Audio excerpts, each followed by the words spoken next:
les amis, ici Serge 1965 et bienvenue à une autre capsule.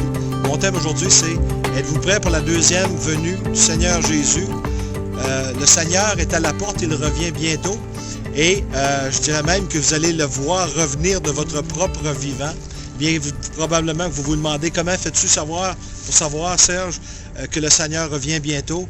Eh bien, il faut que je me fie aux Écritures parce que si je me fie, je dirais au niveau prophétique, je me fie aux prophéties de la Bible.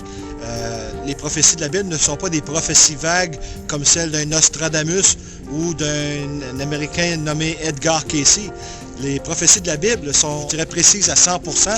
Et si on se fie avec au taux de précision de 100% qu'il y a eu pour les prophéties concernant la première venue du Christ il y a 2000 ans, eh bien, il y en avait environ 365. Et elles ont toutes été réalisées avec un taux de précision de 100%. Et ainsi, on peut se fier que les prophéties, je dirais les 1100 quelques prophéties qui annoncent sa deuxième venue, je dirais, si elles sont aussi précises que les premières, eh bien, d'après les observations faites dans les Écritures, eh bien, le Seigneur est à la porte. Et je dirais qu'il y a pas mal de gens qui ne sont pas prêts à le recevoir présentement si l'on constate l'état dans lequel la société est autour de nous. Il était écrit que dans les derniers temps, il y aurait des moqueurs, des gens qui seraient amoureux de l'argent plutôt que Dieu, que la société serait dans un chaos, un désordre total, que les hommes courraient après des hommes et que les femmes courraient après des femmes. Et qu'il y aurait, je dirais, une rébellion face à l'autorité. C'est ce qu'on vit aujourd'hui. Il y a une crise d'autorité morale au niveau planétaire. Et il y a aussi cette tendance à vouloir mondialiser les choses au niveau des gouvernements. Les dirigeants de ce monde sont en train de s'unir pour pouvoir contrôler la situation, arrêter les guerres. Mais c'est une tentative qui est vaine parce que si nos gouvernements ne sont pas capables d'administrer leur propre pays au singulier, eh bien, c'est bien difficile de croire qu'un seul homme pourra diriger la planète au complet et espérer amener, je dirais, la paix et la sécurité comme il est prédit dans les Écritures. Eh bien, nous sommes à cette époque où le prophète Daniel avait prophétisé au chapitre 2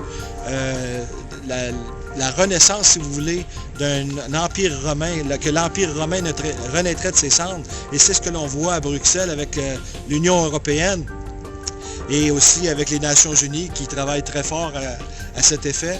Et on voit au niveau œcuménique qu'il y aura une renaissance d'une religion mondiale où ce mouvement spirituel tentera d'être inclusif pour ne pas déplaire à tout le monde, ce qui est politiquement correct, mais qui n'est pas correct en soi, car la vérité est absolue et Jésus nous donne l'exclusivité de son message quand il dit « Je suis le chemin, la vérité et la vie, et nul ne vient au Père que par lui », eh bien, cela exclut le bouddhisme, cela exclut les religions orientales, cela exclut l'islam, cela exclut nos religiosités humaines pour que nous nous concentrions sur la relation personnelle avec Dieu et essayer de le connaître en marche spirituelle, je dirais pieuse, en constante communion avec lui par l'Esprit Saint.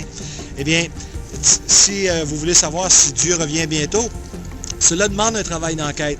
Cela demande que vous ne vous fiez pas seulement sur moi ou ne rejetiez pas tout simplement du revers de la main ce que je vous dis. Parce que si ce que je vous dis est vrai, c'est très sérieux. Ça veut dire que si vous avez de la misère à le croire, c'est que vous n'êtes tout simplement pas prêt. Et moi, ce que je vous suggère, c'est de faire un travail d'enquête immédiatement, car Dieu revient bientôt. Et ce n'est pas un hurluberlu qui vous parle, c'est quelqu'un qui a étudié la Bible, les enseignements bibliques, et qui sait que le message contenu dans les Écritures est bien réel, bien vrai, et authentique et vérifiable au niveau historique. Mais au niveau prophétique, sur le calendrier prophétique de la Bible, eh bien, Jésus est à la porte. Il est à veille, comme il a dit en Matthieu 24, d'apparaître et les gens ne seront pas prêts parce qu'il va apparaître à un moment où nous en attendons le moins. Eh bien, chers amis, si vous avez de la difficulté, je vous invite à ouvrir une Bible dès aujourd'hui, à rechercher dans les prophéties, à demander à Dieu, à prier à Dieu qu'il vous ouvre l'Esprit pour comprendre ce qu'il vous dit à travers sa parole. Si vous êtes chrétien, vous savez déjà ce qui se passe.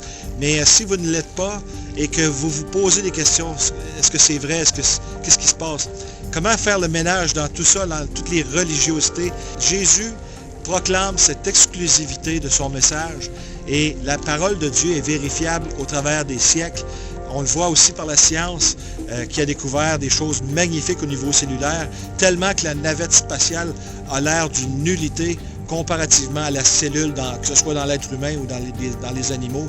Eh bien, chers amis, le Seigneur est à la porte, il revient une deuxième fois, non pas pour sauver cette fois, mais pour tirer vengeance de ses ennemis. Et les dirigeants de la terre devraient porter très attention dans les temps auxquels nous sommes, car Dieu revient et c'est pour faire le ménage, car il mettra fin aux transgressions sur terre.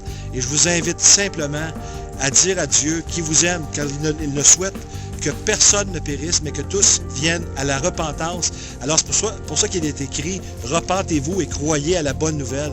C'est qu'il y a une bonne nouvelle, mais pour comprendre la bonne nouvelle, il faut comprendre aussi qu'il y en a une mauvaise. C'est que chacun et chacune des êtres humains de la terre est mort spirituellement jusqu'au jour où nous comprenons que nous sommes dans le péché et que nous avons besoin de rédemption. Et Jésus apporte cette rédemption, ce salut que nous avons tous besoin, car cette planète est sous, je dirais, la malédiction à cause du péché.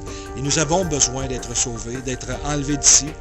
C'est l'étape qui s'en vient, l'enlèvement au ciel, mais aussi Jésus revient après cet enlèvement au ciel pour faire le ménage. Il y aura une théocratie.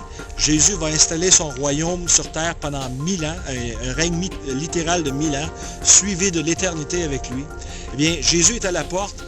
Ne vous fiez pas à ce que je vous dis. Je vous demande simplement de faire votre travail d'enquête. C'est très important. Votre éternité en dépend. Et c'est ce que je souhaite de tout mon cœur. Je n'ai pas d'argent à faire. Je n'ai pas besoin de votre argent. Ce que j'ai sur le cœur, c'est que tous ceux qui vont écouter ce message parviennent au salut. Et pour ce faire, c'est simple. Vous n'avez seulement qu'à dire « Seigneur Jésus, je suis un pécheur. J'ai péché contre toi, contre tes ordonnances, contre tes commandements, et j'ai besoin d'être sauvé. Alors je te fais confiance, Seigneur, que ton sang qui a été versé à la croix est suffisant pour me racheter. Je te crois, Seigneur, que tu as amené mes péchés en enfer et que tu es ressuscité le 3e jour. Et je te remercie, Seigneur, du cadeau gratuit de la vie éternelle. Mais si vous faites une prière semblable qui vient du cœur, Dieu vous entendra et vous sauvera et vous scellera de l'Esprit Saint et vous gardera avec lui pour l'éternité. Que Dieu vous bénisse et qu'il touche vos cœurs et ceux de vos familles aussi, que tous parviennent au salut. Au nom de Jésus, à la prochaine.